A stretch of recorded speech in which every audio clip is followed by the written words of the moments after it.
यमुना तट पर जाती फूल चंदन नक्षत चावल लेकर के अब भगवान शंकर का मंदिर था। वहां पर भगवान शंकर की पूजा करती गोपियां अब भगवान शंकर से क्या मांगती? हे नाथ, हे प्रभु भोले भंडारी, हमारे कन्हैया को हमसे कभी दूर मत करना। पूजा भगवान शिव की करती हैं, अब मांगती किसको है? कृष्ण को। ये है गोपियों का भाव। निस्वार्थ प्रेम करने वाली वो ब्रज की बालाएं, गोपांगनाएं, मानो ऐसा प्रेम कि जिसमें कोई स्वार्थ नहीं है। नदी के यमुना के किनारे पूजन करती हैं। भगवान सोचते हैं देखे जरा ये गोपियां करती क्या है। सुबह सुबह जाती हैं और 2 घंटे में 3 घंटे में आती हैं, तनिक मैं भी तो देखूं। तो भगवान कन्हैया गए ग्वाल वालों के संग, यमुना के तट पर बैठी भगवान की बातें कर रही हैं। देखिए एक भाव और है। क्या भाव है? कि यदि हम सबके बीच में बैठे तो भगवान की बातें करें, हरि की चर्चा करें, और यदि अकेले हो तो हरि का ध्यान करें। गोपियों का यही भाव था। गोपियां आपस में मिल जाती तो कृष्ण की बातें करती और अकेले होती तो उस कृष्ण के बारे में सोचती। ऐसा उनका भाव है। तो भगवान थोड़ा सा झांके और झांकने के बाद पीछे छिप गए। राधा जी कहती है गोपियों क्या बताऊं, मुंह को लागे कि यमुना में कन्हैया की छवि दिखाई पड़े। देख तो फिर भगवान थोड़ा झांके और जल में छवि दिखाई पड़ती है, फिर कन्हैया छिप जाए। गोपियां कहती कहा बात हो गई। तो एक गोपी ललिता कहती है राधा तू बावली हो गई, कृष्ण प्रेम में बावली, पागल हो गई है। राधा जी कहती है मुझे पागल कहो या दीवानी कहो, प्रेम में दीवानी जो होती है वो आधी पागल ही होती है।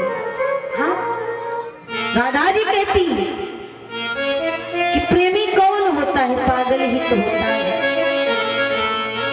कहा ठीक है कोई बात नहीं।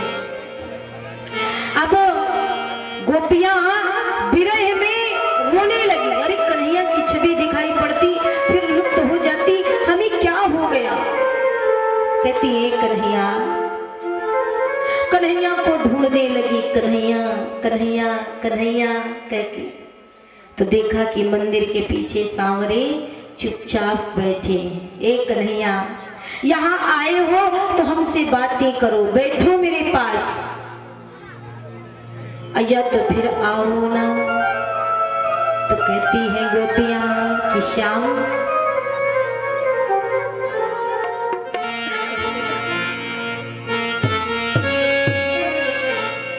कि नदी नारे, हे कन्हैया यमुना के किनारे मत आया करो। कि नदी नारे न आओ श्याम पैया पर, नदी नारे न आओ श्याम पैया पर, नदी नारे न आओ श्याम पैया पर, नदी नारे न आओ श्याम पैया पैया।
देखिए भगवान सुंदर सा मुरली की निनाद करने लगे, गोपियों को समझाने लगे, ए गोपी इतना प्रेम क्यों करती हो, शायद कभी हम छोड़ के चले जाएं। गोपियां कहती है कन्हैया सब बातें करो लेकिन छोड़ कर जाने की बात कभी मत करना। हम गोपियां सब अपने प्राण त्याग देंगी। भगवान सुंदर सा मुरली की निनाद करने लगे, यमुना तट पर मुरली बजाने लगे। जब ही गोपियों ने आवाज सुनी तो कोई कोई गोपी भोजन बनाती थी तो भोजन छोड़ के पहुंच गई, दौड़ती हुई गई। कोई कोई गोपी अपने पुत्र को दुग्धपान करा रही थी, पुत्र वहीं छोड़ दिया और पहुंच गई। कोई कोई गोपी श्रृंगार कर रही थी, एक आंख में काजल लगा है, दूसरे में लगाने का ध्यान नहीं रहा, सीधे कृष्ण के पास पहुंची। प्यारे भक्तों, लता पता ब्रज मानो जैसे आनंदित हो रहा हो, यमुना की धारा भी संगीत गा रही हो, ऐसी भगवान मुरली बजाते थे कि जिसके कानों में मुरली की आवाज पहुंचती वो सब प्रभु के मुरली के दीवाने हो जाते। प्यारे भक्तों, इतना सुंदर समय भगवान ने कहा कि अब ऐसा करें कि रास की लीला हो जाए। मन में विचार किया तो सुंदर सा सारी गोपियों को लिया और लेकर के पहुंचे हैं वृंदावन के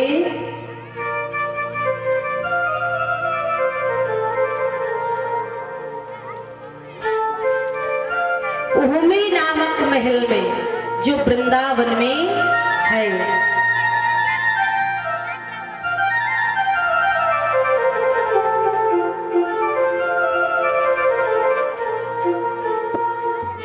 प्यारे भक्तों, पूर्णिमा की रात भगवान ने रास की लीला करने की पूरी तैयारी की।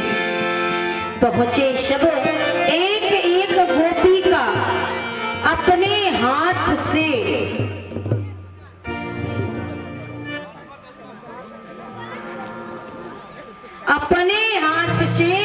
भगवान ने श्रृंगार किया गोपियों का। अब भगवान शंकर कैलाश पर्वत पर बैठे देख रहे थे तो मैया से कहते हैं कि हमें लगता है मैं भी रास में जाऊं। अब प्यारे भक्तों, अब वहां कोई देवता नहीं थे कन्हैया को छोड़कर, सब गोपी वेश में गए। जो भी गया तो गोपी भेष में गए। और भगवान शंकर भी तैयार हैं आने के लिए कि मैं भी जाऊंगा भगवान के रास में। मैया कहती बाबा ऐसे जाओगे, बड़ी बड़ी जटाएं, बड़ी बड़ी दाढ़ी, गंग की धार, मस्तक पर चंद्र, कैसे जाओगे? वहां केवल गोपियां गोपियां हैं, देवियां देवियां देवता नहीं है। तो कहा फिर ऐसा करो कि हमें देवी बना दो।